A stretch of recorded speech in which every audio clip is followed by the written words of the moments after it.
Hey folks, Gene from Regular Guy Mountain Biking. Thanks for tuning in. In this video, we're going to talk all about pumps. The first thing we'll do is we'll talk about some of the pumps that I really think you should have just to maintain your mountain bike. After that, we'll talk about some of the things I learned about pumps. And finally, we'll finish the whole thing off with some of the other cool toys that I found along the way that I think you might like. All right, my friends, that's about it. Let's get this thing started.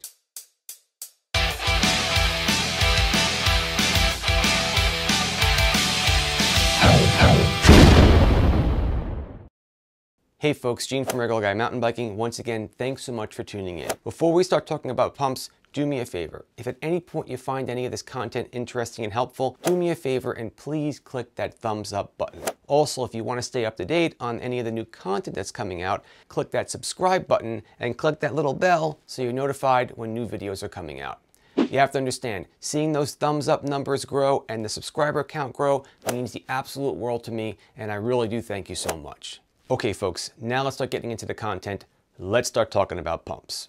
So over time I've collected a whole ton of pumps, all right? I've been doing this for a long time. You know I like to collect gadgets and gear, so I've got a ton of different pumps for my bikes. But to be perfectly honest, there's really only, I'm gonna say 3 pumps you really should have if you own a mountain bike. The first thing you need is at least one decent floor pump, okay? Look, your bike's got tires, your tires need air. You really should have a floor pump to take care of filling those bike tires up. We'll talk about the different types of floor pumps in just a minute and why one may be better than another for you, but regardless, you probably should look into having at least a floor pump in your arsenal of pumps. Okay, so you have the floor pump out of the way. Another pump you should really have is a travel pump. We'll get into the details on these and what I think is good and bad and how they may be helpful, because I've got a ton of different ones to go through. But just as a category, you really should have a travel pump as well. Finally, let's talk about the shock pumps. Just like all the rest of the pumps I talked about, they have different types, okay? This one's by RockShox.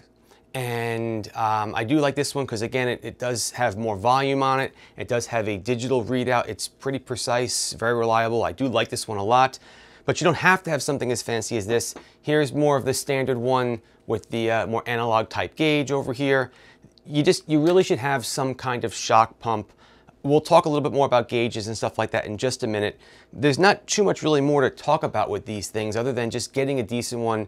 And depending on how much fun you want to have with tuning your suspension, you may want it more accurate, or maybe, it's close enough. I'm just going to set the sag rate and I'm good to go. All right, but these are just 2 types of different shock pumps. I've actually got another one over here that I take with me and I keep in my bag, but this one has very small air pressure. This thing takes a while to fill up the shock, but for me, I want to have something in my bag to be on the trails just in case I have a backup. So lots of different shock pumps you can play around with over here, right? But anyway, you should have one. Okay, we broke it down to 3 different categories of pumps, right? We have a floor pump, we've got a little portable pump, travel pump, and we have a shock pump. Let's take each one of those and get down to a little bit more details over here. Before you go any further and even buy a floor pump, think about what you're going to be using that pump for, because it might not just be mountain bikes. If you're going to use the pump to fill up maybe some of your kids' toys around the house, maybe a basketball or a soccer ball, you might need a pump that has some of the different accessories on it that you can use for just things around the house. Also, you should think about the kind of bikes that you have. All right, and let me give you an example of what I'm talking about over here. This pump, pretty high-end pump. This is by Lezyne. This is the overdrive. It's actually the digital overdrive because it has a digital readout on it. But this is a precision high volume pump. Okay, this pump is designed to push out a lot of air. So if you have a fat bike or a plus size tire bike, maybe think about getting a pump that can push out a lot more air than your regular standard pump, because it will help fill up those tires a lot faster. Now, if we bring out this pump over here, this is a less expensive pump, but it's got some cool things about it as well. It does have the gauge on it. This one's more of an analog gauge. It's got the little meter going up and down type of thing. But what makes this pump a little bit special is that the head on this pump is a smart head. This one can be either schrader or presta without having to change anything. With the overdrive, I have to actually switch the head for the type of stem that I'm going to be using or valve that I'm going to be using. With this one, it's smart. You just put it on there. I don't mind using the one over there because I don't really switch that much, but if you have a bunch of bikes with different types of stems, you might want to get something with the smart head so you don't have to keep on switching it. This just knows and does the job. Next up on the hot list is going to be that travel pump. Let's break that one down. I gotta tell you, I probably have close to 10 different travel pumps because as time goes by, you pick up a new toy, a new pump comes out, you want to give it a try. But let's just get down to what's important about a travel pump. Most important thing is you have to think about how much room you have to hold this pump. Okay, it's a travel pump, but if you don't have enough room to travel with it, you gotta figure that out, and let me explain why.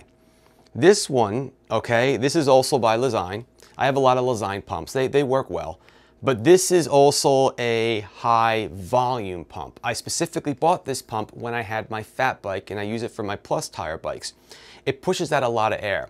Now you might not think it's that important, but I'll tell you right now, anyone who's had a flat tire and you're in the middle of the woods and you got a bunch of your buds looking at you waiting for you to get going, or you're sitting there and the bugs are biting you, or you're freezing because it's winter time, you want the tire filled up fast. A high volume pump is the way to go, especially if you have a fat bike.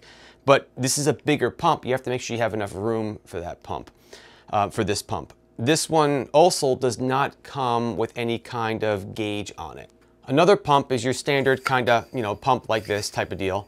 And this one has the digital gauge on it.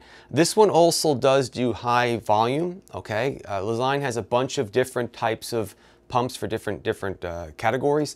This one is the digital alloy drive. Anyway, there's a lot of pumps out there. Please get whatever you want. I just want to break down the categories. This one's a little bit smaller, okay? Does do high volume, has the gauge on it. We're going to talk about how valuable I really think these gauges actually are. But the big thing to think about for your travel pump is one, how much space do you have, okay? And the kind of tires you're filling up, because if they're plus size tires, right, or fat bike tires, you might want to have a pump a little bit bigger.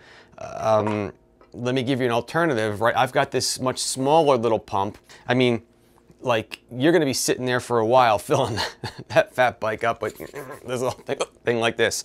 Okay, so again, think about that when it comes to the travel pump. Okay, cool. 3 different types of pumps. We broke down each one. We talked about different things that are special about each one.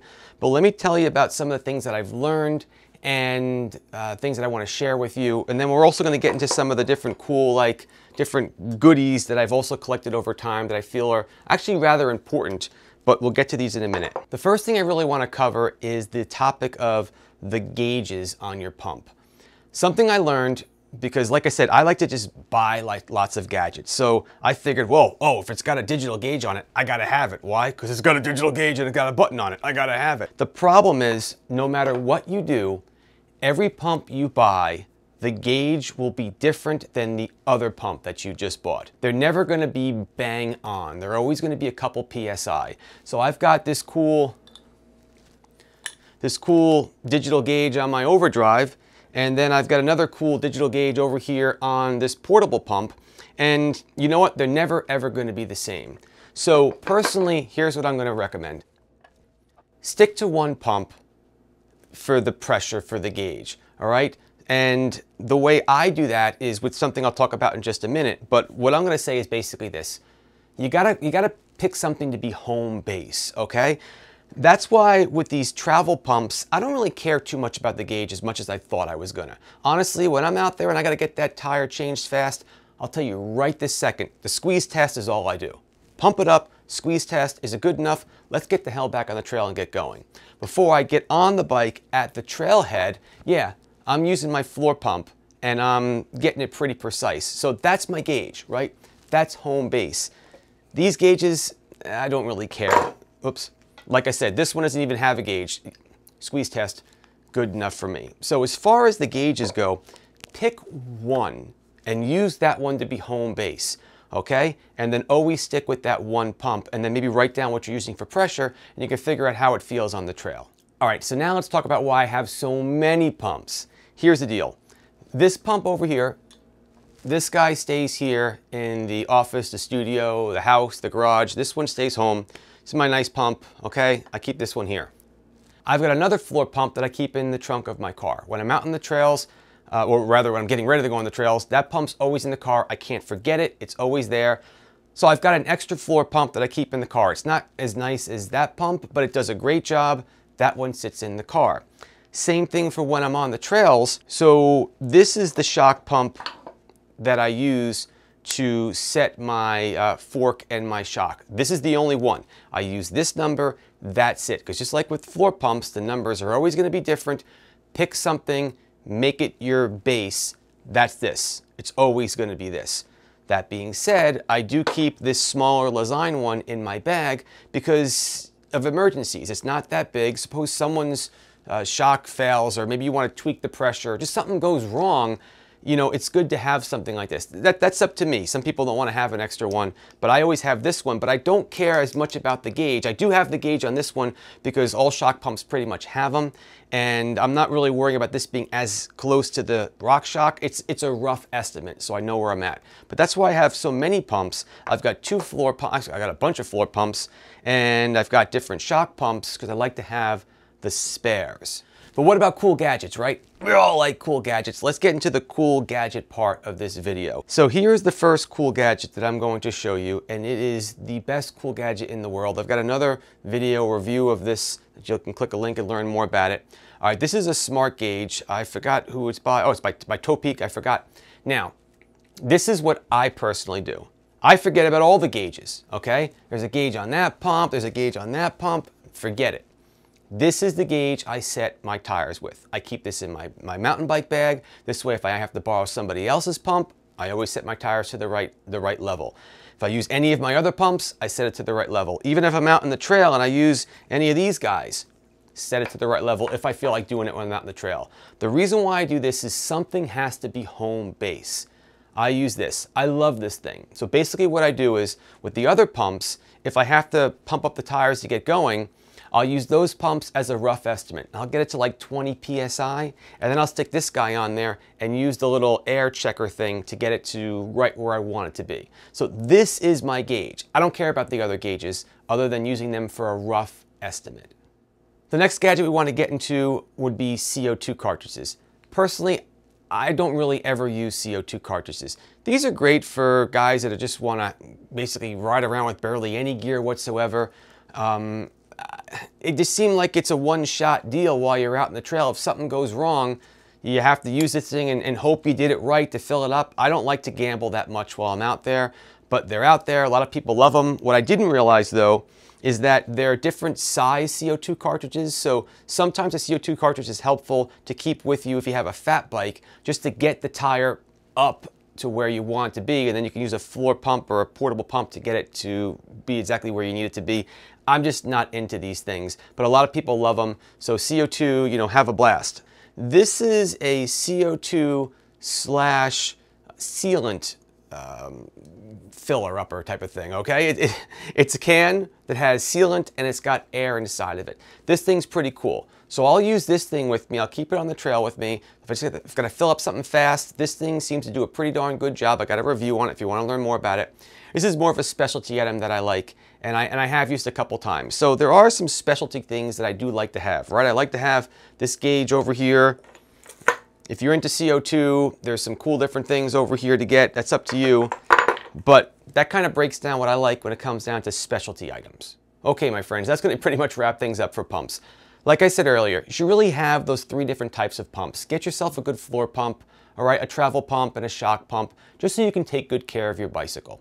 If you have any questions, put those down in the comments below. I'll be happy to answer them for you. In the meantime, as always, keep the party on the pedals. Thanks so much for watching the video, and I'll catch you in the next one. Bye-bye.